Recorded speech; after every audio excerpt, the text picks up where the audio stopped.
السلام علیکم دوستو، آج میں لے کے آئی ہوں آپ کے لیے ایک سچی اور خوفناک کہانی جس کا عنوان ہے ظالم سسرال والے۔ ہم اپنے نئے گھر میں شفٹ ہو گئے تھے۔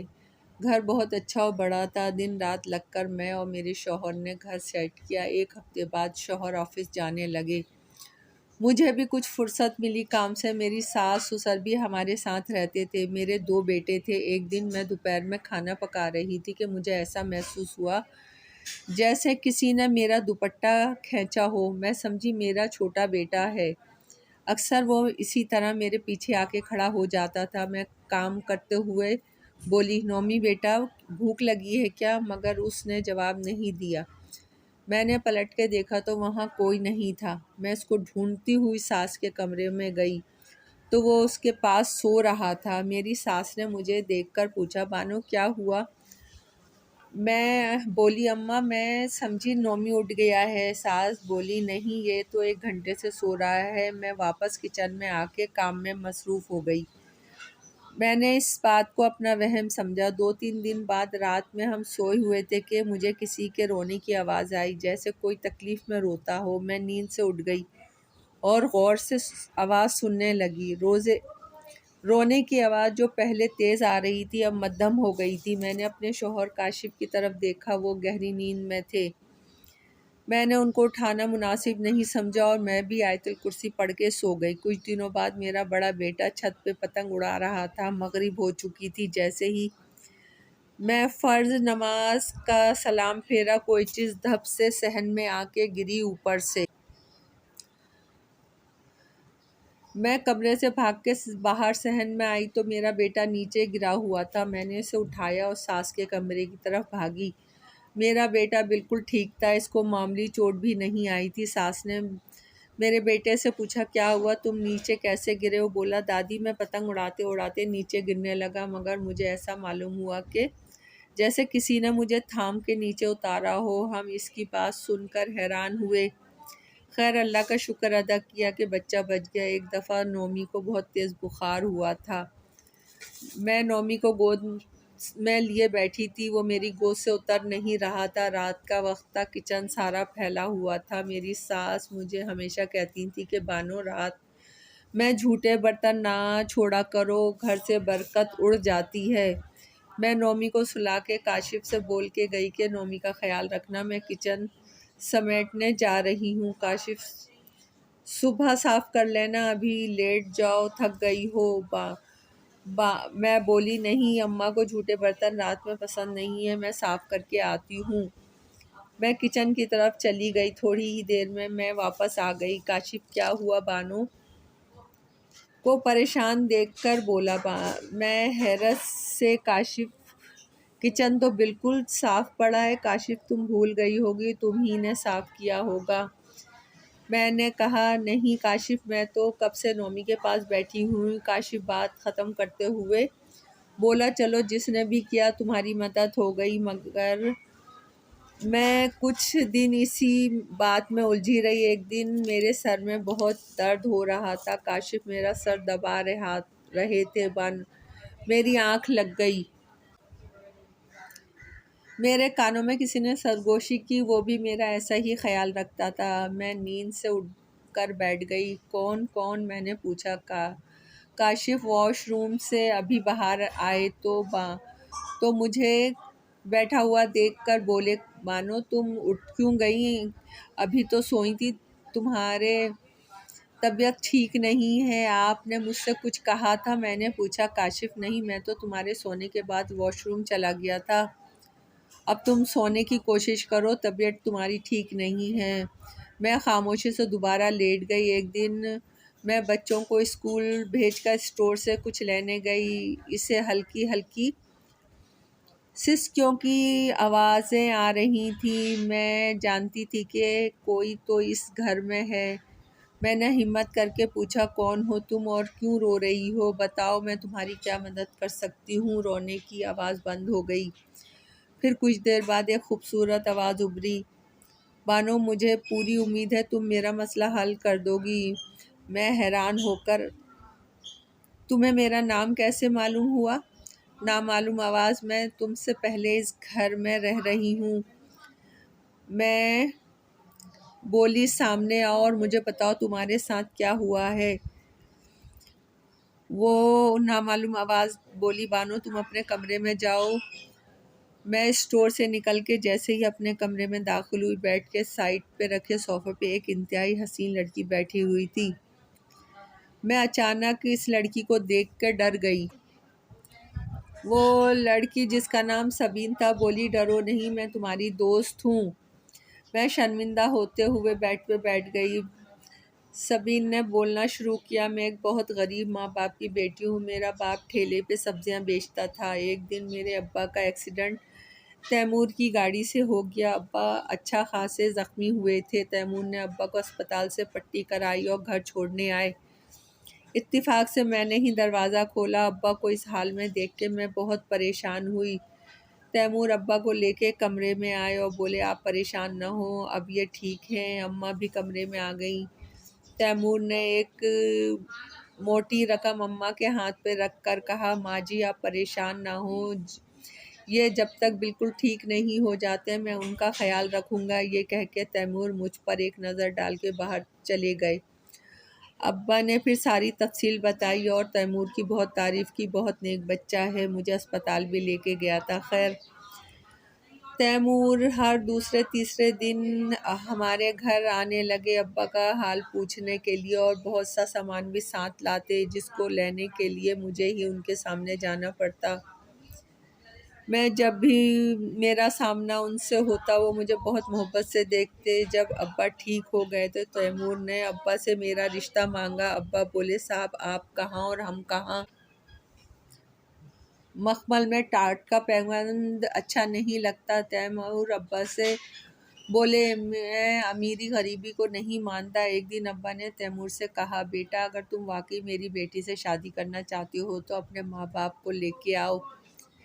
تیمور چلا گیا۔ میں بھی تیمور کو پسند کرنے لگی تھی مگر کچھ کہہ نہیں سکتی تھی۔ تیمور کچھ دن گھر نہیں آئے، جب وہ آئے تو ان کا چہرہ اترا ہوا تھا۔ تیمور کچھ دن ہمارے گھر نہیں آیا، جب وہ آئے تو ان کا چہرہ اترا ہوا تھا۔ ابا بولے کیا ہوا بیٹا، طبیعت تو ٹھیک ہے تمہاری؟ تیمور بولے جی طبیعت تو ٹھیک ہے مگر میرے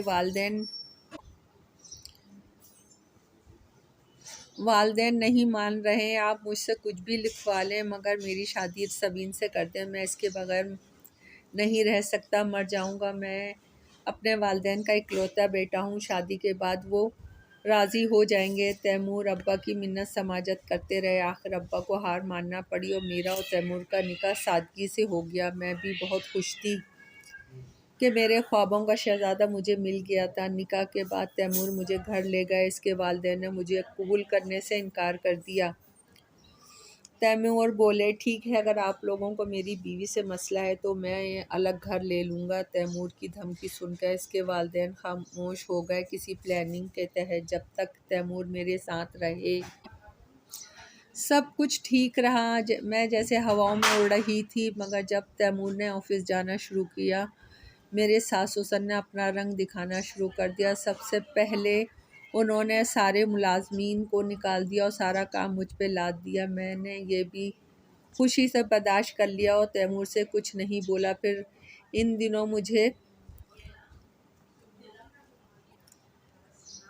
ان دونوں نے مجھے تانے دینے شروع کیے میری غریبی کے، پھر الزام بھی لگایا کہ میں اور میرے والدین نے تیمور کو پھنسایا ہے۔ تیمور کو آفس کے کسی کام سے 2 مہینے کے لیے دبئی جانا پڑا۔ وہ مجھے بھی اپنے ساتھ لے جانا چاہتے تھے مگر اسی دن میری ساس گر گئیں، وہ ان کے پیر میں جعلی فریکچر ہو گیا۔ تیمور اب مجھے مجبوراً چھوڑ گئے گھر سے بس جیسے ہی تیمور گھر سے نکلے میری ساس سسر نے مجھے بہت مارا اور گھر سے نکالتے ہوئے بولے اپنے ماں باپ کے گھر جا اور اس وقت تک واپس نہیں آنا جب تک ہماری حیثیت کا جہیز نہیں لائے۔ میں روتی پیٹتی ماں باپ کے گھر پہنچی اور والدین سے ان کا مطالبہ بتایا تو میرے والدین مجھے دوبارہ سسرال چھوڑ دیا۔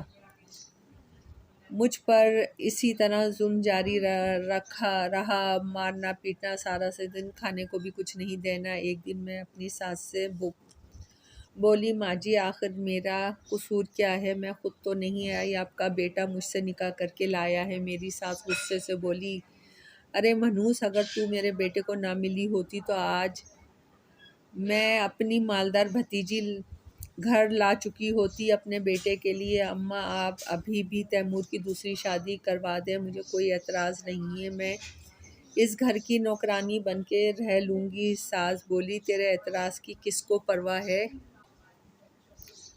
ہے پر تو جب تک زندہ رہے گی وہ میرا پاگل بیٹا کسی طرف آنکھ اٹھا کر بھی نہیں دیکھے گا۔ کاشف کا فون آتا تو میری ساس بات کرنے نہیں دیتی، بہانہ بنا دیتی۔ میرے ماں باپ مجھے مرنے کے لیے چھوڑ گئے تھے، ان کی اور بھی بیٹیاں تھیں، وہ مجھے بٹھا کر ان کے لیے راستے بند کرنا نہیں چاہتے تھے۔ اگر کام کرتے ہوئے ذرا سا بھی نقصان مجھ سے ہو جاتا تو مجھے دونوں جانوروں کی طرح مارتے، میرے سارے جسم پہ نیل پڑ جاتے، پر ان کو رحم نہیں آتا، وہ مجھ سے اس حالت میں بھی کام کرواتے اور بھوکا بھی رکھتے۔ ایک دن میرے ہاتھ سے دودھ گر گیا، بس پھر کیا تھا، میری ساس اور سسر پاگل ہو گئے، مجھے اتنا مارا کہ میں بے ہوش ہو گئی۔ بے ہوشی کی حالت میں میرے سسر نے میرا گلا دبا دیا اور مجھے مار دیا، پھر مجھے ایک چادر میں لپیٹ کر الماری میں چھپا دیا اور مزدوروں کو بلا کے اس الماری کو اینٹوں سے بند کروا دیا۔ جس دن تیمور کو آنا تھا، اس دن میرے ساس سسر نے پورا محلہ اکٹھا کر کے میرے گھر سے نقدی اور زیور لے کر کسی آشنا کے ساتھ بھاگنے کی من گھڑت کہانی رو رو کر سارے محلے کو سنائی اور میرے گھر والوں کو بھی بلا لیا۔ وہ بیچارے بھاگتے دوڑتے چلے آئے، ان کو بھی میری ساس سسر نے بہت برا بھلا سنایا اور سب کے سامنے بے عزتی کی۔ اتنے میں تیمور بھی گھر پہنچے۔ انہوں نے جو اپنے گھر پر رش لگا دیکھا تو پریشان ہو گئے اور گھبرا کر اماں ابا سے پوچھنے لگے، کیا ہوا، سبین تو ٹھیک ہے؟ اماں اپنے سینے پہ ہاتھ مار کے بولیں، وہ تو ٹھیک ہی ہوگی، پر ہمارے منہ پہ کالک پوت کر گئی ہے۔ اپنے آشنا کے ساتھ بھاگ کر تیمور کو چکر سا آ گیا۔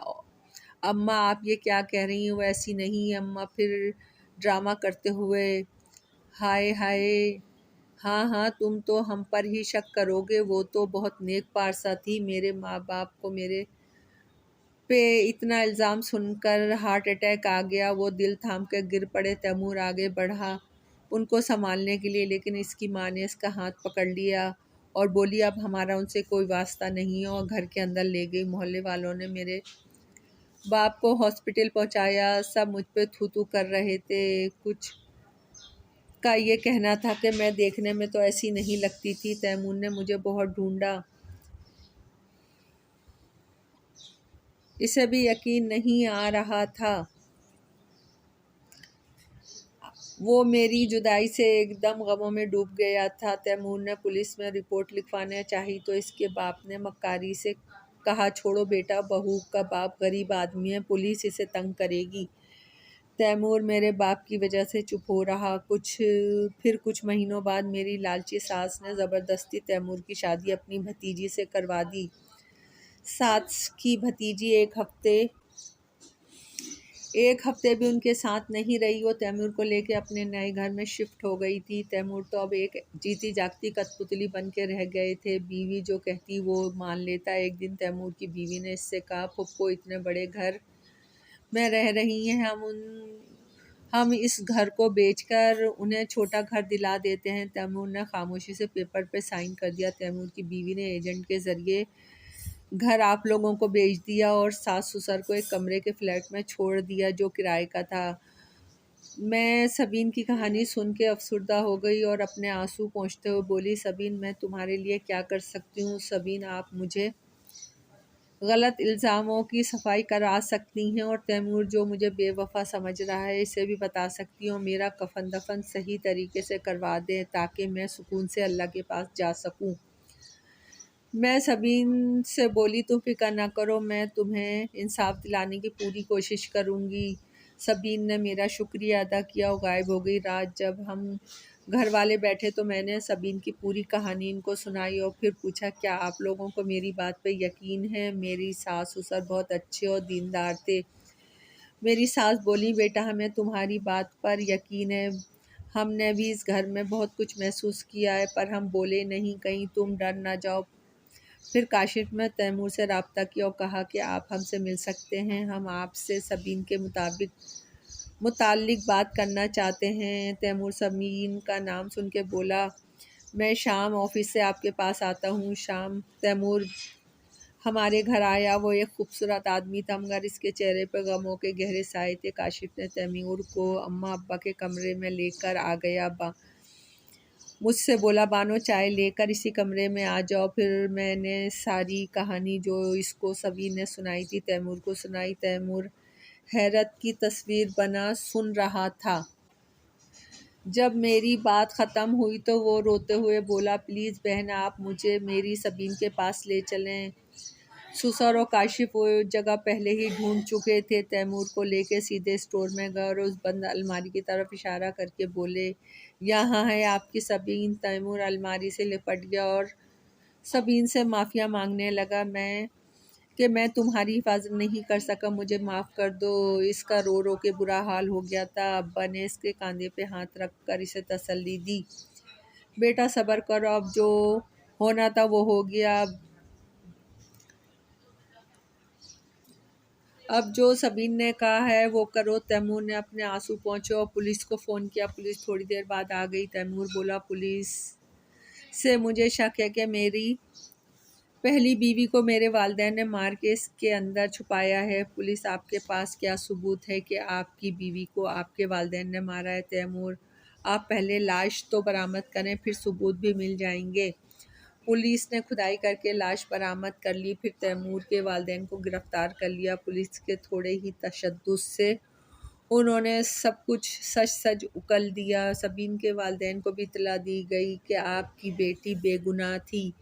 سارے محلے کو بھی سبین کی بے گناہی کے بارے میں تیمور نے سب کو بتایا۔ پھر عزت کے ساتھ سبین کو دفن کر دیا گیا۔ تیمور نے ہمارا بہت شکریہ ادا کیا کہ ہماری وجہ سے سبین بے گناہ ثابت ہوئی۔ جس دن سبین کو دفن کیا گیا، اس رات میں نے سبین کو خواب میں دیکھا کہ وہ میری طرف دیکھ کے مسکرائی اور پھر سفید لباس میں آسمان کی طرف اڑنے لگی۔